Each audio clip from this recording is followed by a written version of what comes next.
Praise the lord. యేసునామమే జయము. మన రక్షకుడు మన విమోచకుడైన యేసుక్రీస్తు అతి పరిశుద్ధ నామములో అందరికీ వందనాలు. చిన్న ప్రార్థన ద్వారా ఉదయకాల వాక్యదానం చేసుకుందాము.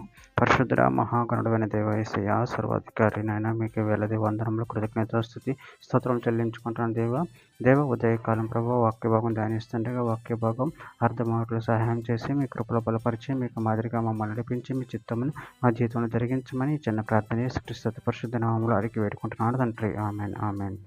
కీర్తనల గ్రంథం 89వ అధ్యాయం 28వ వచనము. నా కృప నిత్యం అతనికి తోడుగా నుండ చేసేదను, నా నిబంధన అతనితో స్థిరముగా నుండును. ఆమెన్. దేవుడి వాక్య భాగం దీవించును గాక. ప్రభునందు ప్రియులారా, ఇక్కడ వాక్య భాగంలో గమనించినట్లయితే నా కృప నిత్యము అతనికి తోడుగా నుండ చేసేదను, నా నిబంధన అతనికి స్థిరముగా నుండును.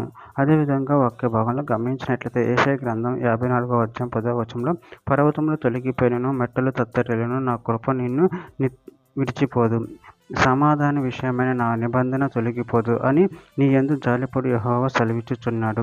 యెషయా గ్రంథం 55వ అధ్యాయం 3వ వచనం, చెవి ఎక్కి నా యొద్దకు రండి, మీరు విని ఎడ్ల మీరు బ్రతుకుదురు, నేను మీతో నిత్య నిబంధన చేసేదను, దావీదునకు చూపిన శాశ్వత కృప మీకు చూపుదును.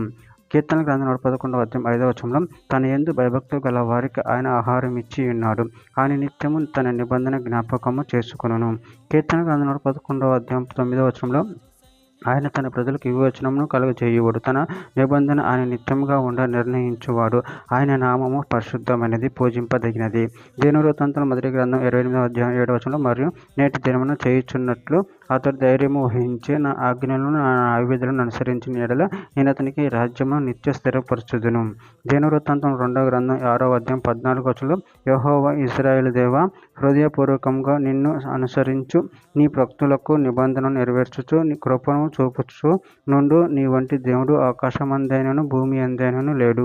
రాజుల మొదటి గ్రంథం 9వ అధ్యాయం 5వ వచనం, నీ సంతతిలో ఒకడు ఇశ్రాయేలు మీద సింహాసీనుడై ఉండక మానుడని నీ తండ్రి అయిన దావీదునకు నేను సెలవిచ్చి ఉన్నట్టు ఇశ్రాయేలు మీద నీ సింహాసనమును చిరకాలం వరకు స్థిరపరచుదును.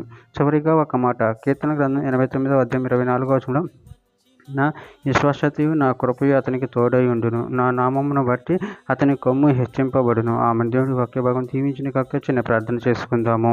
పరిశుద్ధుడ ప్రేమ కలిగిన దేవ యేసయ్య, మీరు ఇచ్చిన వాక్యదానాన్ని బట్టి ప్రభావ మీ కృతజ్ఞతలు చెల్లించుకుంటాను తండ్రి. మీ కృప మాపై నిత్యం నుండి జయ దేవుడు మీరే ఉండే ప్రభావ, అందుని బట్టి ప్రభావ మీ కృతజ్ఞతలు చెల్లించుకుంటూ మీ ప్రేమ కృప మమ్మల్ని నిరంతరం కాచి కాపాడి మీకు మాదిరిగా మమ్మల్ని నడిపించమని చిన్న ప్రార్థన ప్రభువు యేసుక్రీస్తు పరిశుద్ధ నామములో అడిగి వేడుకుంటున్నాను తండ్రి. Amen amen amen.